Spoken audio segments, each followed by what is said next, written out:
All right, so he wants to know when these two RSI lines are less than 2 units away. Yep, 2 points or narrower. All right, yeah, we can do that. And so just to be technically correct here, Bloodhound doesn't do math. So Bloodhound's not going to calculate what the delta is, between two plot lines. Just to make sure that nobody's thinking that Bloodhound's going to actually return the delta between two plot lines or anything like that. So, all right, so let's get this indicator on the board so we can see what it looks like. And actually, I'm not even sure if I have that on. Let's see. And there it is. All right, the slow RSI. So it must be just two RSIs. Yeah, it's my guess.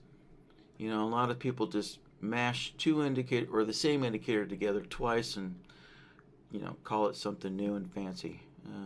Yeah, so it looks like an RSI and then a smooth out one, a smoothed RSI. Oh, I see. All right, so there is a slight modification in the formula there. Yeah, so my guess, the 20 and the 80 are probably these line values, although I don't see the 50 in there. So my guess is maybe the 16 and the 14 are the two RSI periods for the two different lines there. And maybe a third value might be the EMA. All right, well, yeah, let's just try and fake something here. Yeah, so let's just put two RSIs. So essentially we're just looking for consolidation of two plot lines. All right, so let's grab the comparison solver. Yep. So the comparison solver is most commonly used to identify if input A is above or below input B. But, with Bloodhound version 2, we added some other conditions here that we can check for. So if we go into the rules window here, I'm just going to jump straight to the answer. By going into the rules window, we can use this equals symbol, right? This one line equal another plot line, right? Within, some kind of value here. So let's see what are we working with? Yeah, I guess 2. I think 2 actually will work for this indicator here. So, yeah. So when you're working with indicators in their own subpanel, these indicators don't have ticks. There's no such thing as a tick value, right? Ticks only applies to price, or ticks only applies to the instrument that you're trading, right? So ticks do not apply to indicators on their own subpanel, right? Now, of course, if the indicator was designed to plot on price, then ticks can apply to indicators that plot on price, but if you forcibly move an indicator on the price, that doesn't force that indicator to work with ticks, all right? So, yeah, so only use ticks when the indicator was designed to run on the price panel there. All right, so there's 2 points. Click OK. All right, now we need to put in the actual indicators here instead of the SMAs. So, all right, let's go in here, open up the indicator window, and use the little search tool. There we go. RSI. The first one was 50 and 10, and I am using the average lines there to get that smoother effect.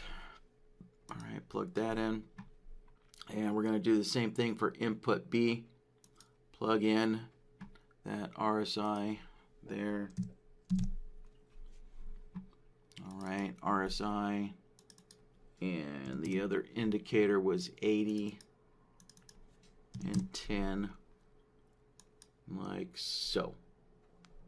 And all right, well, actually, yeah, 10 or 2 points is very common here, as we can see.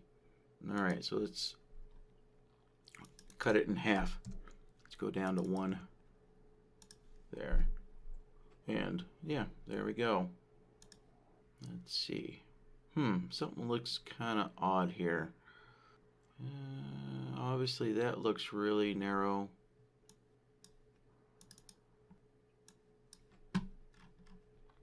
Let's see. Average line. Average line. Alright, just double checking my settings here. And yeah.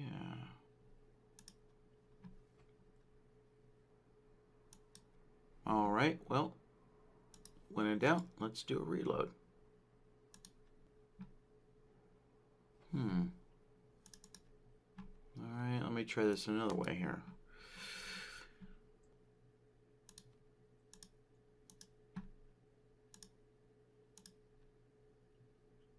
Alright, yep, so I got something set up wrong here, because obviously we can see those two dots are really close to each other. Closer than those two dots. And those two dots are like sitting on top of each other.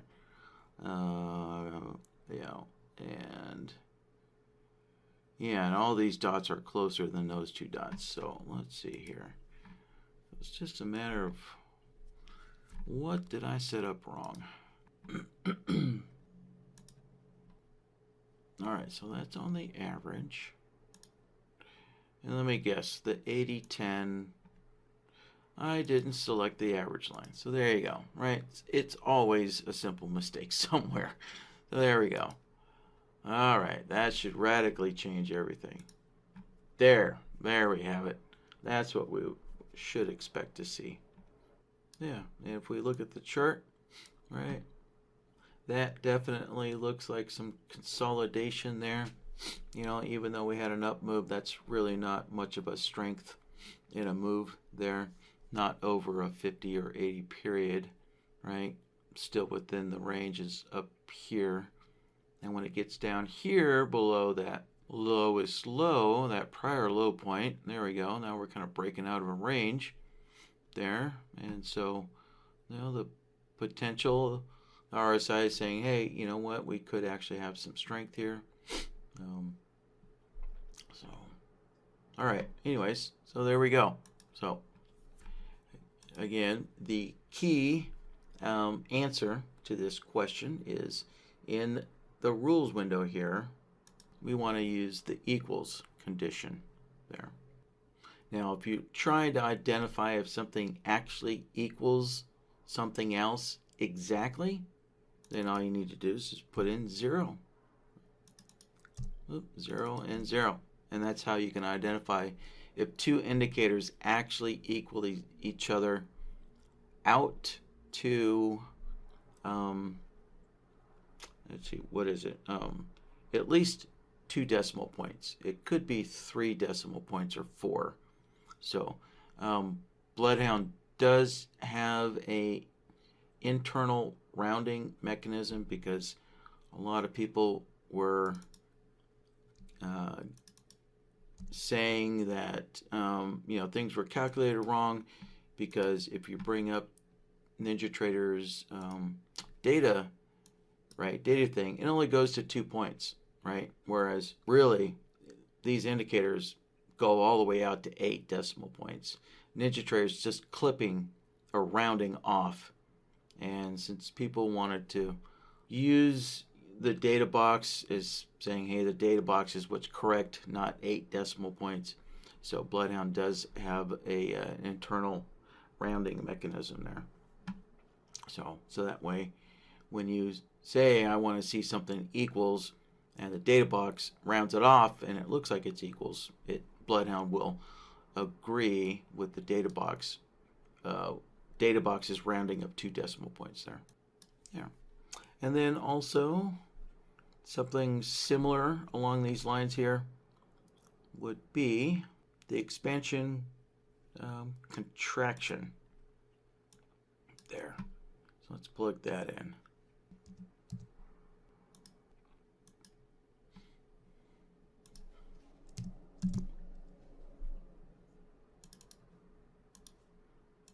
All right, so I'm just going to get these indicators set up here, the 2 RSIs, and make sure I select the average line this time. There we go. Let's get the slower RSI in there.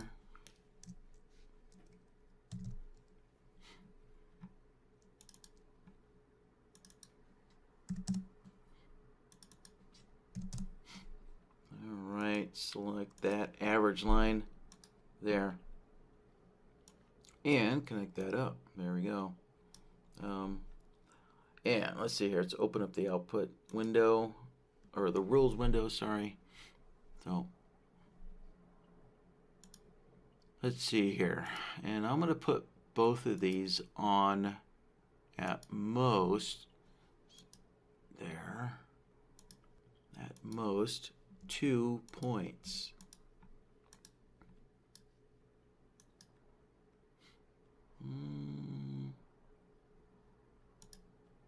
Yeah, I guess a 2-point expansion is, yeah, a little too much here. Let me knock this down to 1. Yeah. All right, let's cut that in half again. Wow. All right, cut it in half again.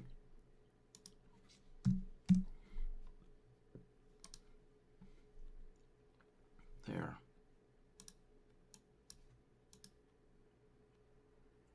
Well, this is not kind of the result I was looking for here, so let me just clear out this restrictive expansion and just go back to 0 there. Actually, put them back to at least there. Yeah. All right. And then combine them together with an AND node. There you go. That's really kind of where I was going there. And so now you can see when the two RSI average lines are within 2 points of each other, and whether they are contracting or expanding. All right. So short output is when they're contracting. The long output is when they're expanding there. Yeah. Although, of course, obviously, when something's contracting, that doesn't mean to go short there. So let's configure this a little differently here. Let's identify only when they're expanding. There. All right. So this is when the two plot lines are really close to each other, but they are expanding away. All right. So yeah, and either the RSI is increasing together, or the RSIs are decreasing together, like that.